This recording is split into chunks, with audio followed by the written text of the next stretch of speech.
ইচ্ছা করে গরিবের পেটের মধ্যে লাথিটা মারলেন। আপনি যে ব্যবহারটা করলেন না, এটা কিন্তু মাইন্ডে সেট আপ রইল, বুঝছেন? ভবিষ্যতে কোনো একদিন দেখামু। আরে ভাই যাও না আমার দোকানের সামনে, তো সরো, নাহলে তো এখন গালাগালি শুরু করবো। বুঝলাম না ভাই, আপনি কি ফোনটা দিবেন না নাকি? তেমন হলে কেমনে চলবো? মার্কেটে কোনো কাস্টমারই নেই। এই যে একজন আইছে রে, এই যে বড় ভাই, এদিকেন। কি লাগে? সব আছে, সব আছে, এদিকে বলদের মতন চাই রয়েছেন, এদিকেন। কি লাগবো খালি কোন আমারে? আমার যা লাগবো তা তো আপনার দোকানে নাই ভাই। আরে ভাই আগে তো কইয়া দেখবেন আপনার কি লাগবো। আপনার যা লাগবো আমি দরকার পয়দা করে দিমু। আমার কাছে সব আছে, কি লাগবো খালি কোন। আলাউদ্দিনের চেরাক পর্যন্ত আছে। ভাই আমার একটা ভালো মানের ওয়াচ লাগবো। ভালো মানের ওয়াচ? ভালো মানের ওয়াচ এখন কোথায় পাই? সোহাগ ভাই দোকান আছে, ওডি এনে দেখাই দিই। ভাই আপনি এই জায়গায় একটা মিনিট খারান, 2 মিনিটের মধ্যে আপনার লিগে ভালো মানের ওয়াচ লইতেছি। আমার দোকান আছে এই জায়গায় আরো 4-5টা। জামু আর আমু, এই গেও এই আয়ু যাই না কিন্তু। হ্যাঁ এই জায়গায় খারান, আমি আইতেছি। এই সোহাগ ভাই এক কাজ করেন তো, আপনি আমার কয়েকটা ভালো মানের ওয়াচ দেন তো। একটা কাস্টমার আছে পুরো মুরগি, বুঝছেন? একটা ওয়াচ ভালো টাকায় ধরাই দিতে পারবো। এই যে এখানে ওয়াচ আছে, ওয়াচ গড়ি গড়ি দেন না, 2-3টে গড়ি দেন না, একটা খাওয়াই আহি। হ দেন দেন, আমি খাওয়াই আইতেছি ভাই। আরে ভাইটা আমার খারাপ হয়েছে, কত কষ্টই না হয়েছে। ভাই কি যে একটা অবস্থা ভাই, এই দোকানে কোনো জায়গাই নেই। এই জায়গায় তো রাখছি খালি শো, গোডাউনের মালগুলো লইতে হলো, বুঝছেন ভাই? এই যে এই প্রোডাক্টটা হলো জাপানিজ প্রোডাক্ট, জাপান থেকে আনাইছি। আর এটা হলো দুবাইতে আনার কথা আসলে, দুবাই পাই নাই, সৌদিতে আনাইছি, বুঝছেন? সব ওয়াটার প্রুফ। নেন, কোনটা নেবেন? ভাই যেহেতু এটা আরব কান্ট্রির মাল, মনে হয় অনেক ভালো হবে, তাহলে এটাই আমাকে দেন। ওকে ওকে, নো কত টাকা দাম ভাই? আরে ভাই দাম লই এত টেনশন করেন কে? আপনি আমার ভাই না, আপনি আমার কাছে আইছেন না।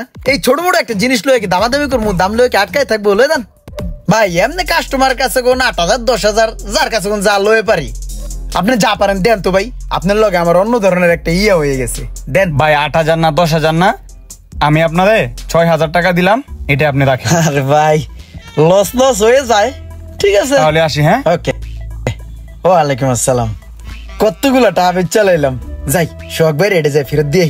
বেশি টাকা দেখলে কি না কি কয়, আমার টাকাটা আগে পকেটে ঢুকাইলই, তারপরে চিকনে সোহাগ ভাইয়ের দামটা দিয়ে দিই মস্ত কইরা। আরে ভাই রে ভাই, এমন কাস্টমার, মাথাটা যে ঠান্ডা রাখছি কিভাবে এটাই তো আমি বুঝতেছি না। ওর লগে তো ঘুষাঘুষি বাজে গেছিল। ওই বাসাতে কিরা কসম কাটাইছে, ঘরে কিনবো 3,000-এর উপরে 1 টাকাও দিব না। 100 টাকা শেষরামি করে রাখছি ভাই। 100 টাকা আমার লাভ হয়েছে এতক্ষণ শেষরামি করাতে। আর ভাই এই লন আপনার মালের দাম, অচল মালটা চালাই দিলাম, আপনার চালানা ভাই করে দিলাম। এখন নতুন মাল ভরতে পারবেন দোকানে, বুঝেন নাই? এটাও তো অচলই প্রায়। 3,000 টাকার মাল নিছো, তুমি আমার 100 টাকা লাভ দিবা না? আরে ভাই যেই শেষরা কাস্টমার, ওর কাছে 100 টাকা লাভ করতে তো আমার হালুয়া টাইট হয়ে গেছে গা। আপনি আবার 100 টাকা চান? আচ্ছা থাক, দিমু না, আসি আবার লমু, চালান দিমু, 100 দিমু। আপনি আমার সাপোর্ট দিবেন, আপনার আমি সাপোর্ট দিব, এটাই তো দোকানদারের নিয়ম। দোকানদার ভাই ভাই, আমাদের কোনো প্যারা নাই। ভাই একটা কাজ করেন, এই 2টা পাইটু মোবাইল দিয়েন তো, একটা কাস্টমার আইছে, তাড়াতাড়ি দেন। তোমার তো স্বভাব চরিত্র ভালো না, তোমার মোবাইল টোবাইল দেওয়া যাবে না, যাও। আরে ভাই মালটা দেন না, কাস্টমার খারাপ হয়েছে, বুঝেন না? হট কাস্টমার দেন না। তোমার হট কাস্টমার তুমি কেমনে ঠান্ডা করবা তুমি জানো, তোমার মোবাইল টোবাইল দিতে পারবো না, যাও। আরে ভাই রে একটু ঝামেলা হয়েছিল, টাকা পয়সা কম দিছি, এবার দিমুনে 100 দিমুনে, দেন বাইর করেন। না করছি তুমি হনো নাই, তুমি মোবাইল কিনাই না বিক্রি করো গা। আর 50 টাকা দিমুনে, দেন না। আরে ভাই যাও না আমার দোকানের সামনে, তো সরো, নাহলে তো এখন গালাগালি শুরু করবো। বুঝলাম না ভাই, আপনি কি ফোনটা দিবেন না নাকি? আরে ভাই তুমি তোমার দোকানে মাল উড়াই বেচো না, তুমি আমার দোকানের আশায় থাকো কে? তোমার কাস্টমার তুমি যেমনে মন চাই এমনি বিদায় করো গা, যাও। ভাই আপনি পুরো প্যারাই আলাই দিলেন। আপনার এই দোকানের আশায় কিন্তু আমি কাস্টমার গুলো ধরি, বুঝেন নাই? ধরে আপনার কাছে কোন মাল নিয়া বেচ্চা মনে করেন যে হালকা পাতলা পেট খোরাক চালাই, ঠিক আছে? ইচ্ছা করে গরিবের পেটের মধ্যে লাথিটা মারলেন। আপনি যে ব্যবহারটা করলেন না, এটা কিন্তু মাইন্ডে সেট আপ রইল, বুঝছেন? ভবিষ্যতে কোনো একদিন দেখামু, মাইন্ড ইট, মাথায় রেখেন। আইসে আর পেটে লাথি দিছে, মাল উড়াই বেচতারে না, আবার আইসে না। কি লোক দিয়ে এতদিন দোকান চালাইছে, মালে ময়লায় ভইরা গেছে গা, খেয়ালই করে নাই। এই দজা ভাঙ্গা লম্বু মালটা এনে কি করে? এইটা কেডা চিনলাম না তো। এই ভাই শুনেন, কিসে? এই যে পোলাটা এনে দোকানদারি করতেছে, এই পোলাটা কেডা? ওরা নতুন কাজে রাখছে, আগেরটা দেশে দোকান দিছে।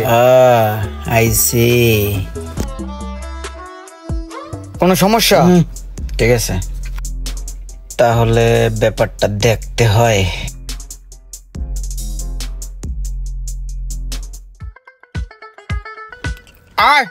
আরে গাও আগাও খাও। তুমি তাহলে ফগ মেয়ের দোকানে নতুন আইছো না? কয়টা বেতন দেয় তোমারে? 6,000। ওই মিয়া এইটা কি এই যুগে কিছু চলে? ওই কিছু এই টাকায়? ওই মেয়ে তুমি কো ওই দোকানে কোনো দান্দা বিক্রি আছে নাকি? শোনো, তোমার কিছু আলগা দান্দা ফিকিরের সিস্টেম হিগিয়ে দিই। আমার দোকান আছে না, আমার দোকানে মালপত্র কম, আমি হইলো টানটুন দিয়ে বেচি। সোহাগ ভাইয়ের দোকানে তো অনেক মাল। আমি তোমার দোকানে জামু, বুঝছো, যা রেট আছে মালের ওই রেডি দিয়ে দিমু, আর 100 করে প্রতি মাল প্রতি লাভ দিবা। বুঝছো, তুমি আমার মাল দিবা, আবার আইনটা আবার ফিল আপ করে থুয়ে দেবা, বুঝো নাই? এটা কিন্তু খারাপ কিছু না, চুরিরও কিছু না, এটা মনে করো বিজনেসের একটা সিস্টেম, বুঝছো। আমার সোহাগ মিয়ার লগে আমার একটু মনোমালিন্য, বুঝছো, এই কারণে হের কাছে আমি চাই না। তোমার কাছে চাইলাম, এখন দেখো আলগা ধান্দা ফিকির কিছু হইব, খারাপ কিছু না। দেখো চিন্তা ভাবনা করো। ঠিক আছে, কোনো সমস্যা নাই। আপনার যখন যা মাল লাগে খালি কইবেন, মালিকে যখন না থাকবো তখন আইবেন আর মালটি লয়ে যাবেন। হ, তাহলে আমি একটু পরে যাইতেছি, আমার 2টা মাল লাগবো। হ্যাঁ ঠিক আছে, আইসেন, আমি যাইগা। সোহাগ মিয়া, এবার দেখো কাটা দিয়া কিভাবে কাটা তুলি। রোমান, এই মালগুলা নতুন, এটা একটু মুইসা পিছনে সাজাই রাখো। হ্যাঁ, আমি একটু ব্যাংকের তাইলাম। ওই মিয়া, কই কই মাল রেডি? আইসেন আপনি? আপনার অপেক্ষায় বসেছিলাম, মালিক এই মাত্রই বাইরেছে। এই লন আপনার মালটি লন, ধরেন ধরেন। ঠিক আছে ভাই, আমি কাটতে ঠিক আছে ভাই, যান যান যান যান যান, যাতে যান। ওস্তাদে দেখলে আবার সমস্যা হয়ে যাবে গা। আপনার আশেপাশের শত্রুরা যখন আপনাকে সরাসরি অ্যাটাক না করতে পারবে, তখনই আপনার কাছের কোনো মানুষ দিয়ে তারা আপনাকে ঘায়েল করবে। ভিডিওটি ভালো লাগলে অবশ্যই শেয়ার করে দিবেন প্লিজ।